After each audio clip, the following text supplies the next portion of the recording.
सबसे पहले आसिफ जरदारी आपका शुक्रिया।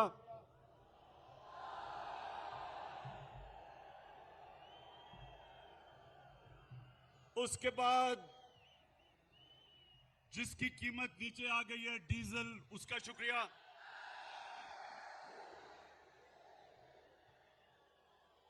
लेकिन सबसे ज्यादा मैं शुक्रिया अदा करना चाहता हूं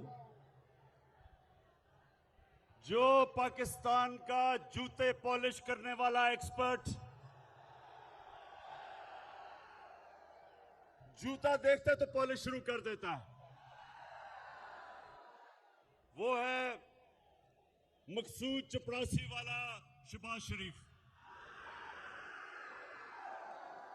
मैं इन तीन का आज इसलिए शुक्रिया अदा करता हूं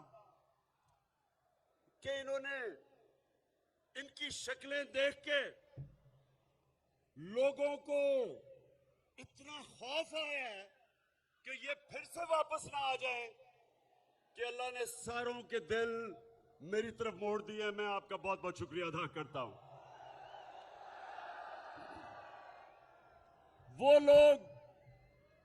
वो लोग हमारी पार्टी में जो 10 साल से सो गए थे, वो लोग जो तहरीक इंसाफ से दूर हो गए थे, वो ये थ्री स्टूजेस की शक्लें देख के सब वापस आ गए। बहुत बहुत शुक्रिया आपका।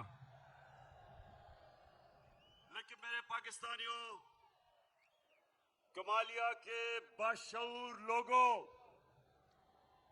मेरा आज का यहां आने का सबसे बड़ा एक मकसद है।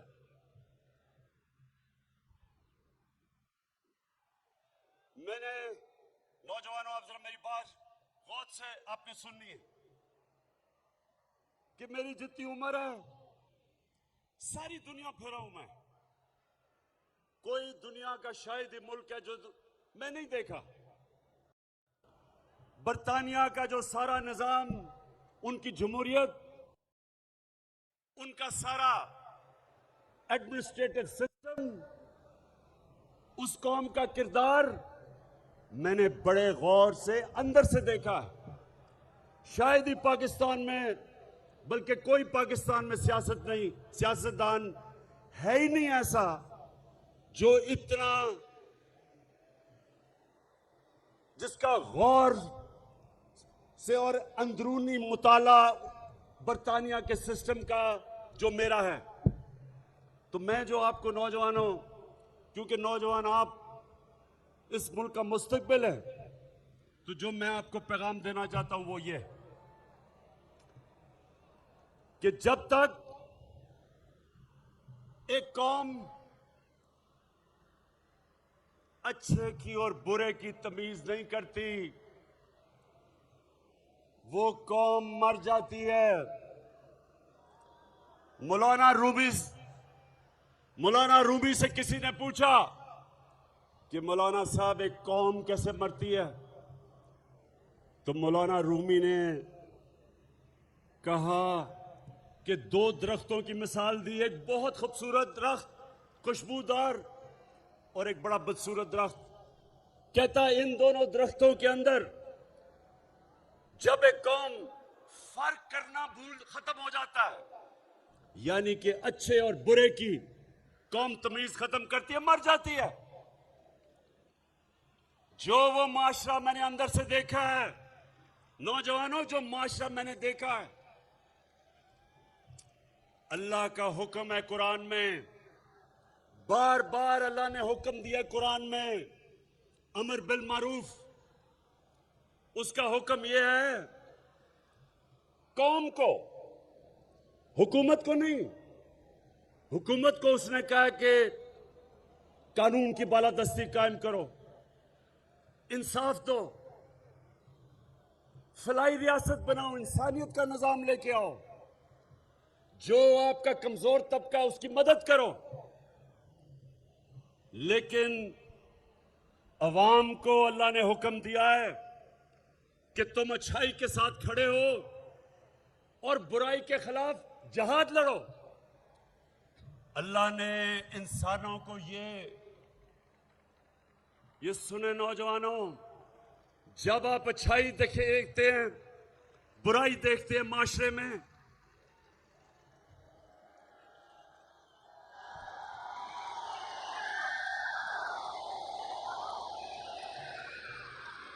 जब आप माशरे में अच्छाई और बुराई देखते हैं तो अल्लाह ने आपके हाथ में यह फैसला नहीं छोड़ा कि मैं ना अच्छाई की तरफ ना बुराई की तरफ, मैं न्यूट्रल हूं। न्यूट्रल का उसने फैसला इंसान को नहीं दिया, या आप इधर हैं या उधर हैं। जब आप ये देखते हैं कि इस मुल्क के वो सबसे बड़े चोर जो 30 साल से इस मुल्क को लूट रहे हैं, जिनके ऊपर नैब में केसेस हैं, जिनमें से एक का नाम लेते तो लोग डीजल डीजल क्यों शोर मचाते हैं।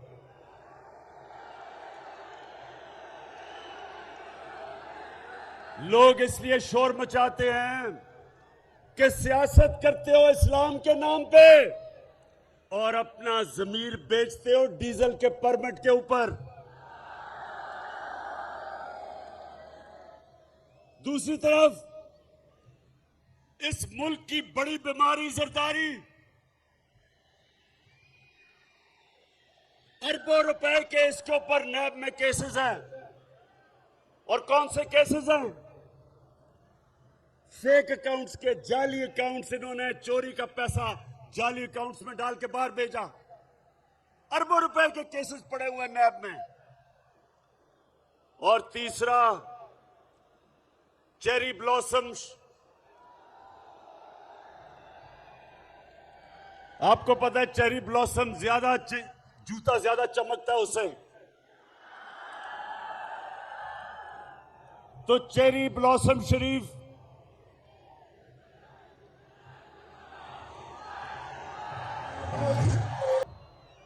अब शहबाज शरीफ का सुन लो।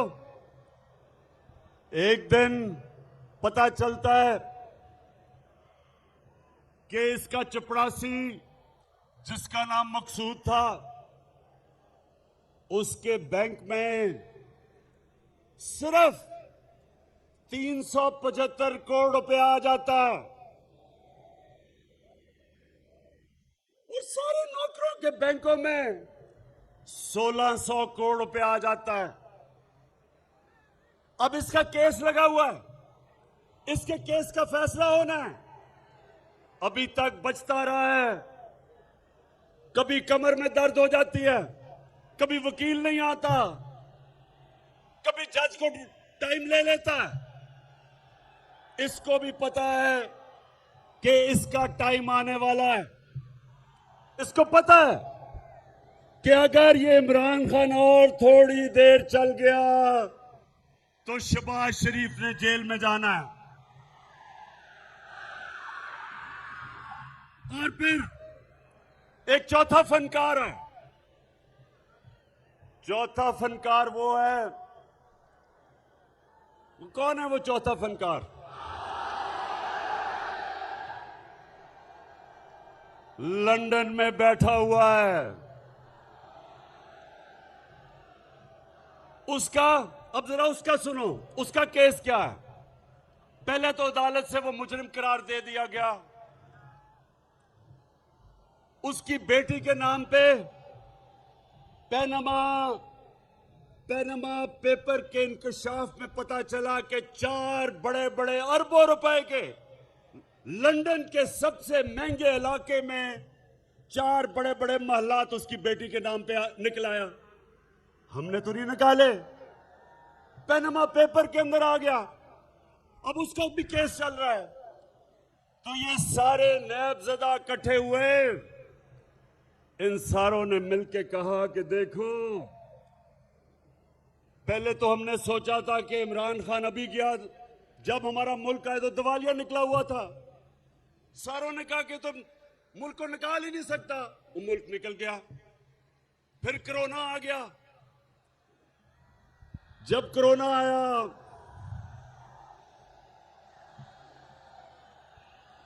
कमालिया, माशाल्लाह, बड़ा शऊर है आप में नौजवानों, बड़ा शऊर है।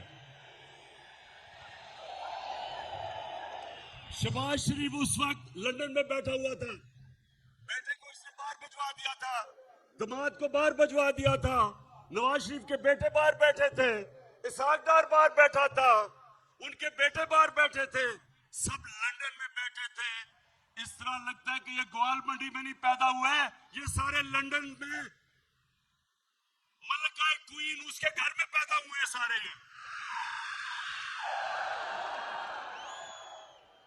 इसहाक डार माशाल्लाह बड़े मेहनत कश थे, उनके वालिद साइकिलों की दुकान थी।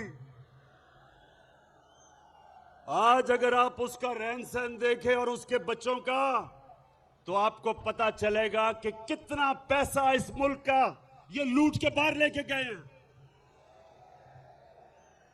तो ये सारे इन्होंने मिलकर फैसला किया कि एक ही तरीका है, इमरान खान की हुकूमत गिराओ, इक्तदार में आओ, और सबसे पहला काम ये क्या करेंगे?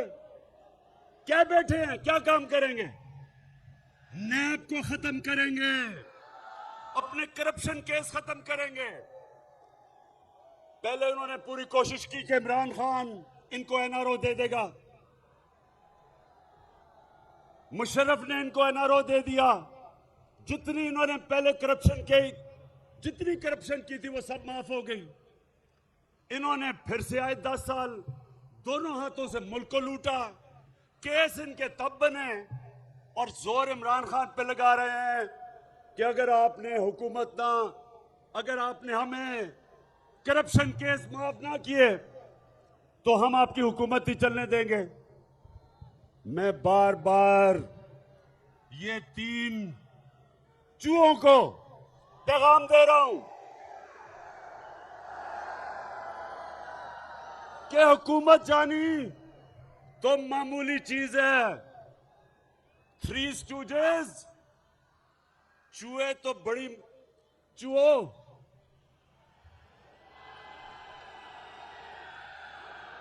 हुकूमत जानी तो मामूली चीज है।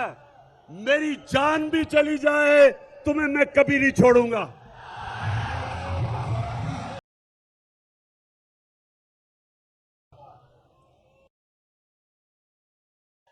कि ये इक्तदार में आए, नैब को खत्म करें, करप्शन केसेस खत्म हो, और जब भी करप्शन केसेस खत्म होंगे वो भगौड़ा जो लंदन बैठा है वो जल्दी जल्दी पाकिस्तान वापस आएगा। और वो वापस आके क्या करेगा? वो सबसे, ये सुन लो मेरी कौम, इसने करना क्या आके, ये नंबर 1 चीज क्या करेगा आके? ये आते साथ ही पहले इलेक्शन कमीशन तो इसके कंट्रोल में है, अखबारों के अंदर पैसा चलाएगा, लिफाफा सहाफत इसने शुरू की थी जब ये पहली दफा चीफ मिनिस्टर बना।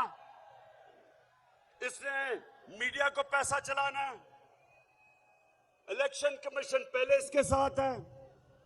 इसने उसके बाद सुन लो, ये उसके बाद ये पाकिस्तान की अदलिया के ऊपर हमला करेगा, क्योंकि जो करप्ट आदमी होता है वो कभी आजाद अदलिया को चलने नहीं देगा। ये वाहिद जमहूरियत के अंदर ये पहली दफा हुआ होगा कि डंडों से इन्होंने सुप्रीम कोर्ट के ऊपर हमला किया और सजाद अली शाह को भगाया, और फिर ब्रीफ केस दिए जजेस को। इसकी पुरानी आदत, ये सुने जरा, मैं नौजवानों आपको बताऊं, क्योंकि मैं तो नवाज शरीफ को तब जानता था जब बेचारा पूरी कोशिश कर रहा था क्रिकेट खेलने की, और जब क्रिकेट भी खेलता था मैं, और ये सब पता चलवा लें आप, ये जमखाना में क्रिकेट खेलता था, क्रिकेट भी खेलता था अपने अंपायर खड़े करके। एक अंपायर चीफ सेक्रेटरी होता था, दूसरा अंपायर लाहौर का कमिश्नर होता था, वो उधर भी रोंदी मारता था, आउट हो जाता था अंपायर नॉट आउट दे देते थे। ये कभी कोई मैच अंपायर को मिला के नहीं खेला आज तक।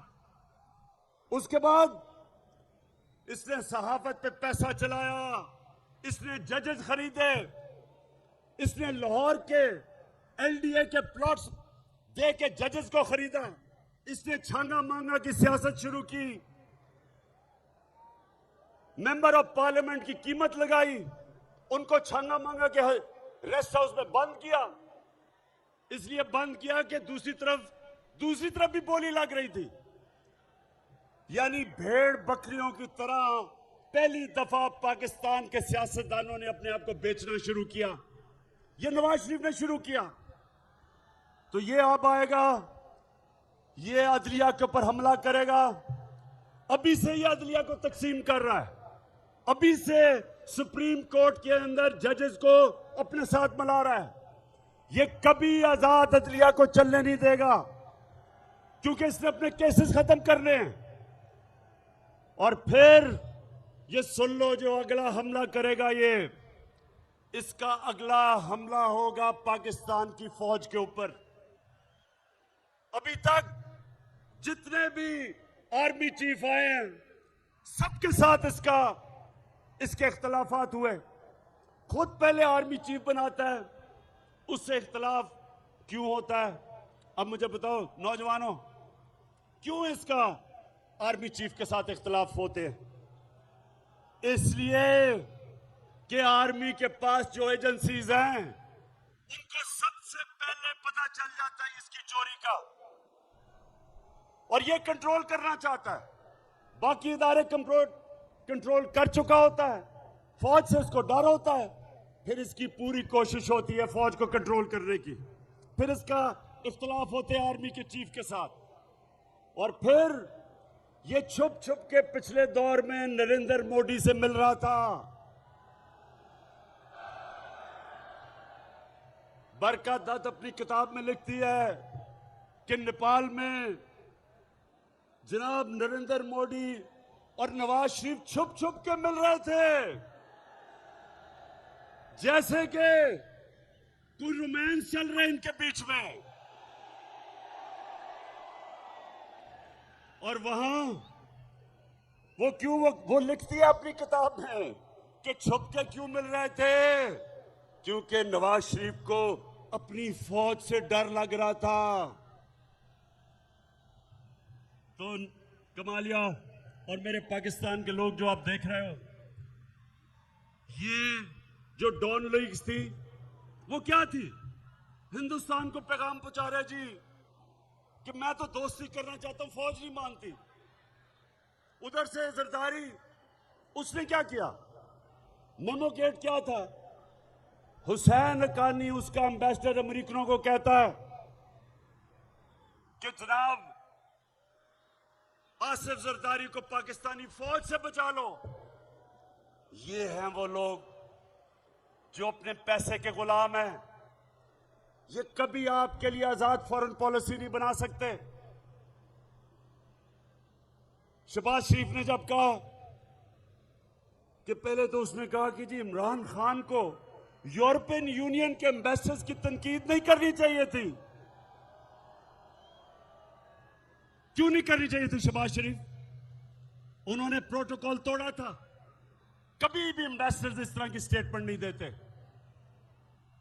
और दूसरी चीज, जो यूरोपियन यूनियन की काउंसिल का प्रेसिडेंट, उसने मुझे कॉल किया।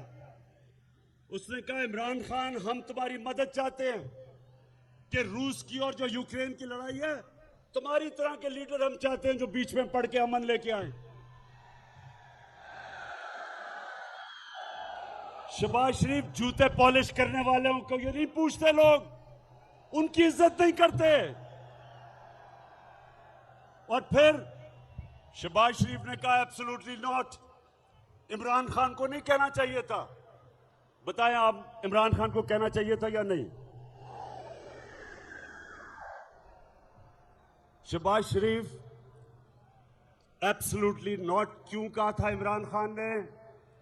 क्योंकि हमने अमेरिका की जंग में शिरकत की, उनको अपने बेसेस दिए।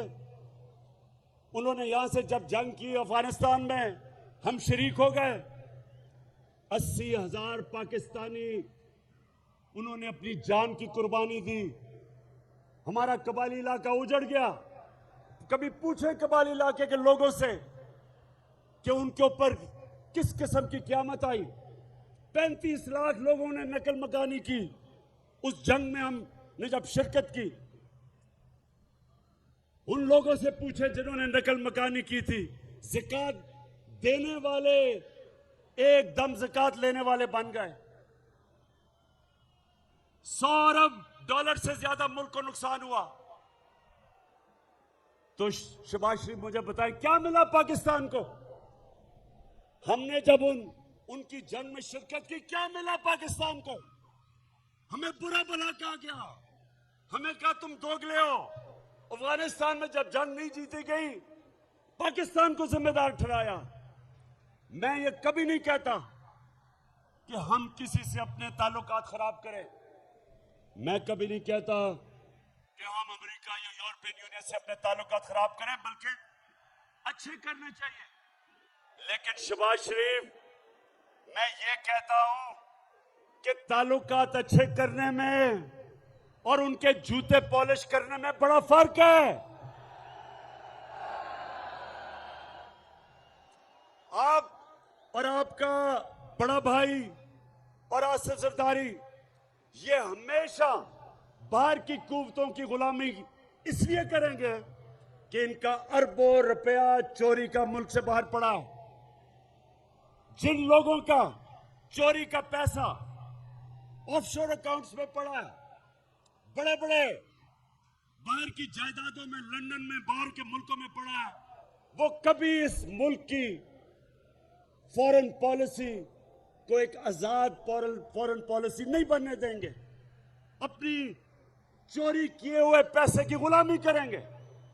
इसलिए मेरे पाकिस्तानियों, ये याद रखो, कभी उस पार्टी को वोट ना दो जिस पार्टी के सरबराह का पैसा मुल्क से बाहर पड़ा है। वो कभी इस मुल्क की फॉरेन पॉलिसी को आजाद नहीं होने देगा।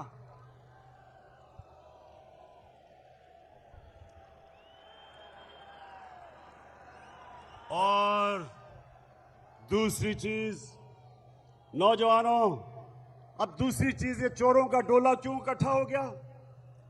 इनको खौफ आ गया कि कोरोना से भी पाकिस्तान सुरखरू होकर निकला, मैशत भी सही रास्ते पर निकल गई। हमारे किसानों के पास कभी भी इतना पैसा नहीं आया जो आज हमारे किसानों के पास आया। कभी फसलों में इतना पैसा नहीं था, कभी पैदावार इतनी नहीं थी जो हमारे जमाने में। सारे बर्रे सगीर में अभी रिपोर्ट निकली है कि सारे बर्रे सगीर में सबसे कम बेरोजगारी पाकिस्तान में है। हम सबसे आगे हैं रोजगार में। और जब महंगाई है, आलमी महंगाई, तो पाकिस्तान अभी भी वो मुल्क है जिधर दुनिया के मुकाबले में हमारी महंगाई कम है। और वो मुल्क है जो अल्लाह का शुक्र है कि वो सही रास्ते पे, record exports, record textile production, record फसलें, रिकॉर्ड टैक्स कलेक्शन, ताकि हम आवाम के ऊपर और पैसा खर्च कर सके। अल्लाह का करम है कि मुल्क सीधे रास्ते पे है। इसलिए इन सारों को था कि जल्दी जल्दी साजिश करके मुल्क को, हुकूमत को गिराया जाए। मैं कल 27 तारीख को मैं सारे अपने पाकिस्तानियों को आज पैगाम देता हूं कि आपने सबने इस्लामाबाद पहुंचना।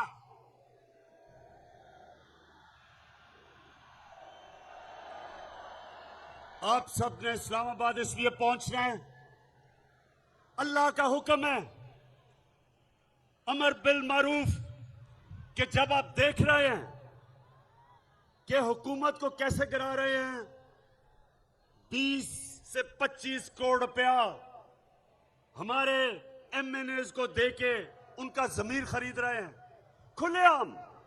जब आपको पता है कि चोरी के पैसे से एक हुकूमत को गिरा रहे हैं मुल्क के सबसे बड़े डाकू, तो सारी कौम पे सारी कौम पे अल्लाह फर्ज कर देता है कि आप बुराई के खिलाफ खड़े हो, बदी के खिलाफ जहाद लड़े और अच्छाई के साथ खड़े हो और उन लोगों के साथ खड़े हो जो आप समझते हैं कि इस मुल्क के अंदर इस चोरी और डकैती और डाकुओं और मुजरमों के खिलाफ जो जंग लड़ रहे हैं